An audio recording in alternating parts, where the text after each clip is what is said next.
गुढीपाडव्याच्या दिवशी एवढा पाऊस आणि एवढा गारा, बापरे. आज सकाळची सुरुवात मस्त गुढी उभारून झाली.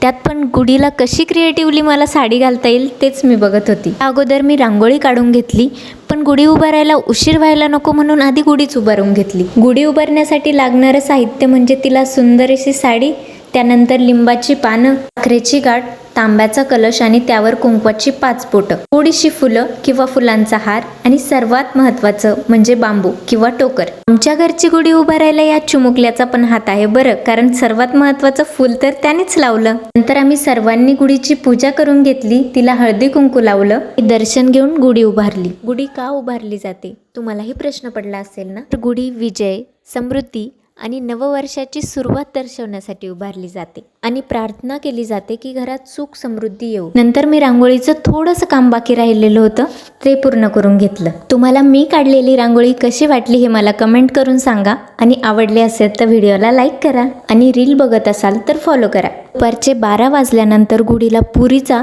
आणि त्याचबरोबर पुरणपोळीचा नैवेद्य दाखवून उतरून घेतलं आणि आम्हीही मस्त जेवण केलं. तुम्ही गुढीपाडव्याच्या दिवशी पुरणपोळी बनवता का? नंतर 3:30 ते 4 वाजेला एवढं वातावरण भयंकर झालं की आधी थोडासा पाऊस आला आणि नंतर इतक्या गारा. बाकी पुढच्या व्हिडिओत सांगते, त्यासाठी फॉलो करून ठेवा.